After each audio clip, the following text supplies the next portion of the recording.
کہ ایک انتہا پر تو وہ نعرہ تھا کہ جو پاکستان کی تحریک کے دوران لگا، پاکستان کا مطلب کیا، لا الہ الا اللہ، اور پورا ہندوستان اس سے گونج اٹھا 45 تا 47 2 سال۔ پھر یہ کہ پاکستان میں مذہبی جماعتیں جب میدان سیاست میں آئی ہیں تو ظاہر بات ہے کہ انہوں نے اسی نعرے کو سہارا بنایا، اسی کی بنیاد پر راگ الاپا۔ اور اس سے بھی بڑھ کر یہ کہ 11 برس تو کم سے کم پاکستان کے ایسے بھی گزرے ہیں کہ ایوان حکومت بلکہ ایوان صدارت سے یہ نعرہ بلند ہوا ہے۔ میری مراد ضیاء الحق صاحب کا دور حکومت ہے، ایک طرف تو یہ ہے، لیکن دوسری طرف آپ کو یاد ہوگا کہ سب سے پہلا جو نوٹ آف ڈسینٹ آیا تھا، اختلافی رائے، وہ سید حسین شہید سہروردی صاحب کی تھی کہ تحریک پاکستان کا اصل محرک صرف معاشی جذبہ تھا، اس کا دین سے مذہب سے کوئی تعلق نہیں تھا۔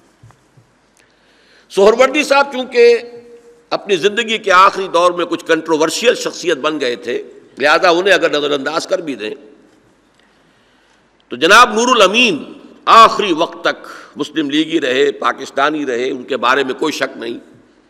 ان کا بھی ایک طویل انٹرویو چھپا تھا اردو ڈائجسٹ میں، انہوں نے بھی بات یہی کہی تھی کہ یہ اصل میں ایک معاشی مسئلہ تھا۔ اب یہ تو 2 بڑے سینئر لوگوں کی بات ہے، تحریک پاکستان کے کارکنوں کی۔ مغربی پاکستان سے تعلق رکھنے والے 2 حضرات جو اس وقت قیام پاکستان کے وقت نوجوان ساتھیوں میں سے شمار ہوتے تھے قائد اعظم کے، میاں ممتاز محمد دولتانہ صاحب نے بھی کہا تھا کہ یہ خالص سیاسی بات تھی، اس کا دین و مذہب سے کوئی تعلق نہیں تھا۔ پھر جب ان پر لیدے ہوئی تو انہوں نے کچھ جو بھی بات بنانے کی کوشش کی، اس میں عذر گناہ بدتر از گناہ، وہ پھنستے چلے گئے، اس دلدل سے پھر نکل نہیں پائے۔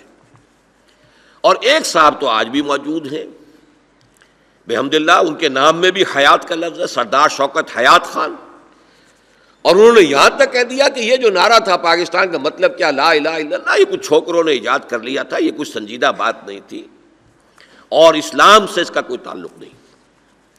تو یہ 2 گویا کہ انتہائی میں نے آپ کے سامنے نقطہ نظر رکھے۔ اب اس مسئلے کا حل کیا ہے؟ میں نے جو غور کیا ہے تو 2 طریقوں سے میں اپنے ذہن کو آپ کے سامنے رکھ سکتا ہوں۔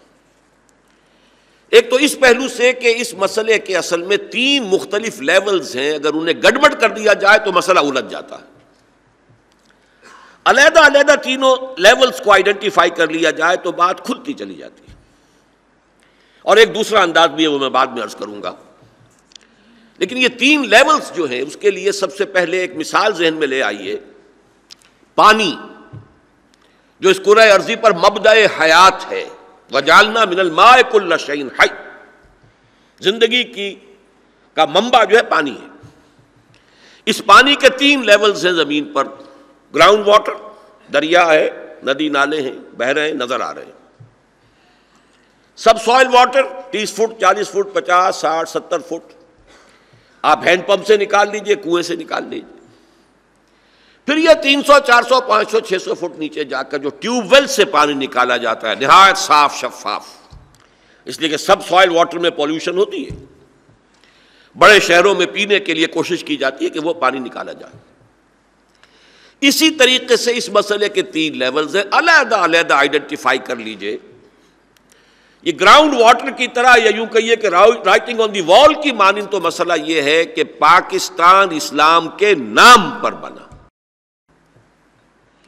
اس میں میرے نزدیک کسی اختلاف کی کوئی گنجائش نہیں۔ پوری دنیا میں مانا جاتا ہے کہ مذہب کی بنیاد پر 2 ملک دنیا میں قائم ہوئے ہیں، ایک پاکستان اور دوسرا اسرائیل۔ اگرچہ میرے نزدیک اسرائیل کے بارے میں بات غلط ہے، صحیح صرف پاکستان کے بارے میں، وہ میں بعد میں عرض کروں۔